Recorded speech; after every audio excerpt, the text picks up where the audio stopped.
Es-tu une bonne personne? Question 22. On entend souvent des discours révolutionnaires prônant l'élimination des autoproclamées élites ou autorités. En effet, dans le monde entier, différents groupes, tels que le Forum économique mondial, semblent pousser de manière extrêmement agressive des politiques et des lois humaines toutes plus immorales les unes que les autres. Les membres de ces groupes sont élitistes. Ils semblent avoir un profond mépris pour les masses. L'orientation générale de leur action est d'aller vers une plus grande restriction des libertés individuelles et un plus grand contrôle des individus par ces mêmes élites.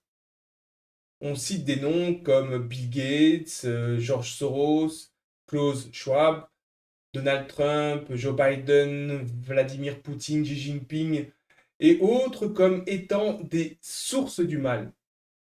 Dès que l'une de ces mauvaises personnes disparaît, comme la reine d'Angleterre par exemple, une partie de la population s'en réjouit et semble voir cette disparition comme un signe annonciateur d'une amélioration dans ce monde. La question est la suivante. Est-ce que l'élimination totale de tous ces élitistes immoraux permettrait de rendre ce monde meilleur? A. Oui. B. Non.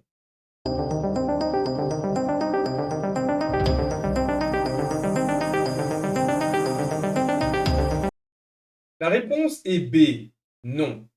Le monde que nous avons n'est pas uniquement le fruit de l'action néfaste de quelques hommes ou de quelques groupes influents. À l'heure actuelle, tous les membres de la société sont touchés par cette immoralité. Du dirigeant d'un pays au mendiant n'ayant pas de quoi se nourrir, tous sont potentiellement infectés par cette vision relativiste de la morale. Les masses sont endoctrinées par le système et peu d'individus ont une vision juste des choses. Dès lors, éliminer le sommet de la pyramide de soumission ne changerait strictement rien à la situation actuelle, car ces individus immoraux seraient directement remplacés par d'autres individus tout aussi immoraux.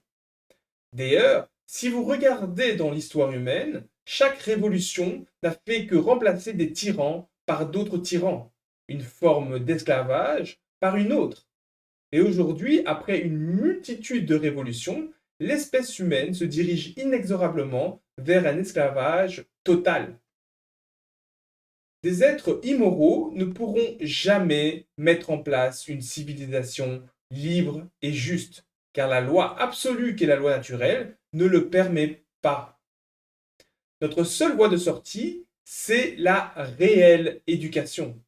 L'intégration par la majorité des êtres humains de la loi naturelle et la volonté de ces mêmes êtres humains de vivre en respectant le principe comme la nature nous y pousse. Pour en apprendre davantage, vous pouvez aller voir mes vidéos éducation versus endoctrinement et faut-il sauvegarder nos démocraties? Des liens sont en description de cette vidéo.